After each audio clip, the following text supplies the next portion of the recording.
Sir నమస్తే అమ్మా. 2024లో మనకి ఆపరేషన్ కగర్ అని చెప్పేసి ఒక ముందుకైతే తీసుకురావడం జరిగింది. ఇప్పుడు అదే దానికి 40 రోజులు మాత్రమే ఉండడం జరిగింది. అంటే నోటీసులు పాస్ చేయడం కానీ ఇవన్నీ చేస్తున్నారు. అంటే మావోయిస్టుల సంహరణ అని చెప్పేసి ఈ నినాదం అనేది చూస్తుంటే కనిపిస్తుంది. మరి మావోయిస్టుల వల్ల మరి ఆదివాసులకి న్యాయం చేయడానికి ఉండే ప్రభుత్వం ఇప్పుడు అన్యాయం చేస్తుందంటారా? అన్యాయమే చేస్తుంది. ఇప్పుడు గత 50 ఏళ్ళుగా పీపుల్స్ వార్ పార్టీ పేరుతోటి తర్వాత 2004 నుంచి మావోయిస్ట్ పార్టీ పేరు మార్చుకొని మొత్తంగా ఒక 9 రాష్ట్రాల లోపల 178 జిల్లాల లోపల మావోయిస్ట్ పార్టీ విస్తరించిందన్నది భారత ప్రభుత్వ రిపోర్ట్. ఆ రిపోర్టు ఇప్పుడు అసలు జిల్లాలు కాదుగా రాష్ట్రాల్లో కూడా లేదంటున్నారు. అంటే ఒకటి ఏంటంటే వాళ్ళు తీసుకున్న పోరాటం సాయుధ పోరాటం సాకు కారణం కావచ్చు, కానీ వాళ్ళు చేసిన ఉద్యమం లోపల ఎన్ని ప్రజాస్వామిక అంశాలు ఉన్నాయి. ముఖ్యంగా ఆదివాసీ ప్రాంతాల్లో ఉన్నైతేనేమో 1996 పేసా చట్టం అంటే గ్రామసభ తీర్మానం 5th షెడ్యూల్ ఉంటుంది. ఆదివాసీ ప్రాంతాల్లో కూడా ఆదివాసులే అధికారం ఉంటుంది. ఎందుకంటే మీరు 1997 సమత అనే స్వచ్ఛంద సంస్థ విశాఖలో బాక్సైట్ వ్యతిరేకంగా చేసినప్పుడు అది సుప్రీంకోర్టు దాకపోతే సమత తీర్పు అనేది చాలా ఫేమస్. ఏంటంటే ఆ ప్రభుత్వం కూడా ఆదివాసీ ఏతరుడు అని స్పష్టంగా చెప్పింది. ఆదివాసీ ఏతరుడైన ప్రభుత్వం అది ఖచ్చితంగా చట్టాన్ని అమలు చేయాలి, గ్రామసభ తీర్మానాన్ని అమలు చేయాలి, 5th షెడ్యూల్ను అమలు చేయాలి. అది చేయకుండా ఏం చేస్తున్నదంటే ఆదివాసీ ప్రాంతాల్లో కూడా ఇప్పటికి 650 క్యాంపులు పెట్టింది. ఏ ఒక్క క్యాంపుకు గ్రామసభ అనుమతి లేదు. ప్రధానంగా ఏంటంటే ఆదివాసీ ప్రాంతాల్లో గ్రామసభ తీర్మానం అనుమతి కోసమే సిలింగేర్లో 2021లో క్యాంపు పెడతామని చెప్పి ఒక ఏడాది 18 నెలల కాలం పాటు ఒక శాంతియుత పోరాటం చేసింది. ఆ శాంతియుత పోరాటం మీద కూడా పోలీసు బలగాలు కాల్పులు జరిపి 4గురిని చంపేశాను. 4గురిని చంపేసిన తర్వాత 2013లో మేము సుక్మా ఎస్పీని కల్పిస్తే ఇంతవరకు ఎఫ్ఐఆర్ను కూడా నమోదు కాలేదు. ఎఫ్ఐఆర్ నమోదు కాకపోగా అప్పుడు భూపేష్ పగలు సీఎం గుండే అతను ఏమన్నాడంటే ప్రజల నుంచి డిమాండ్ ఒక్కొక్క వ్యక్తికి ₹1 డిమాండ్ అడిగిండ్రు. ఎందుకంటే వాళ్ళు నేరుగా పోరాటం చేస్తున్నారు కదా, గ్రామసభ తీర్మానం అమలు కావాలని చేస్తున్నారు కదా. అయితే ₹1 ఇవ్వము 10,000 ఇస్తామంటే ప్రజలు అంగీకరించలేదు. ఇంతవరకు అది అట్లే ఉంది. చంపిన పోలీసుల మీద ఇంతవరకు 302 హత్యాకేసు నమోదు కాలేదు. అంటే అక్కడ ఉన్న ప్రజాస్వామిక పోరాటాలు చేస్తున్న మూలావాసి బచావ్ మంచు, ఈ మూలావాసి బచావ్ మంచు కూడా 35 ఆదివాసీ సంఘాలతో ఏర్పడినటువంటి ఒక ఆదివాసీ సంఘం. ఇది ప్రజాస్వామిక పోరాటాలు చేస్తుంటే అక్టోబర్ 2024లో దాన్ని కూడా నిషేధించారు.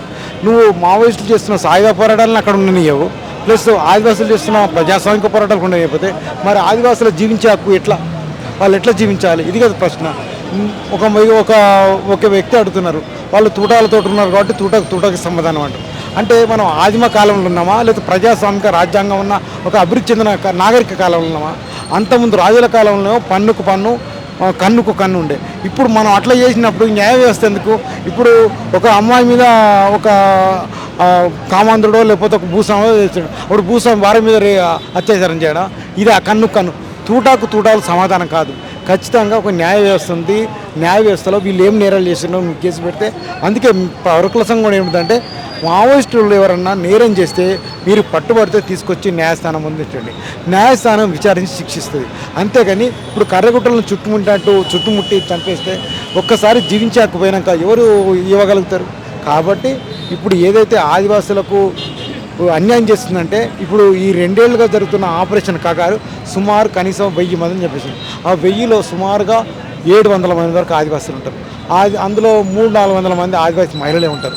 అసలు ఆదివాసీ మహిళలు ఇప్పుడు లేటెస్ట్గా ఉంటున్నదంటే ఇప్పుడు ఇంకా డిఆర్జీ బలగాలు అయితే ఆదివాసుల మహిళల మీద పడి రోజుకు 10-20 మంది మీద అత్యాచారాలు కూడా చేస్తున్నారు. అసలు ఆదివాసులు ఎట్లా జీవించాలి? మావోయిస్ట్ పార్టీ బలంగా ఉన్నప్పుడు కనీసం దోపిడీ లేని ఒక స్వేచ్ఛాయుత జీవితాన్ని జీవించారు.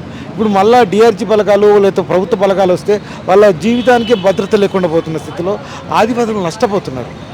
ఆదివాసీ పోరాటాలు లేకపోయేసరికి వాళ్ళకు స్థితి లేదు. ఈ స్థితిలో మనం మాట్లాడాలి.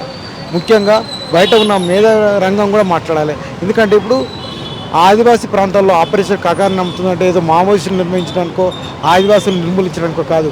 అక్కడ కోట్లాది విలువైన మన దేశ ఖనిజ సంపద ఉంది.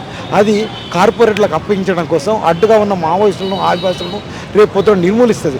ఎందుకంటే 2005లో సల్వాజుడం ఇట్లనే స్టార్ట్ చేస్తే 150,000 మంది విస్థాపనకు గురైండు, వలస వెళ్ళిపోయిండు.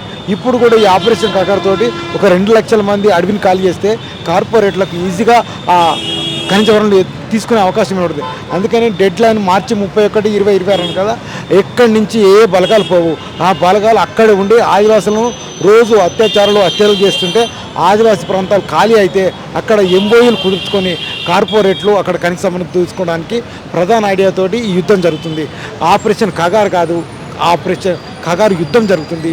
భారత ప్రజల మీద మన రిపబ్లికే, మన పాలక వర్గాలే దాడి చేస్తున్నాయి. కాబట్టి ఇది మేధావులైనా జర్నలిస్టులైనా అందరూ కూడా గొంతు తెరవాలి, మాట్లాడాలి, ఆపరేషన్ కగారు ఆపాలని.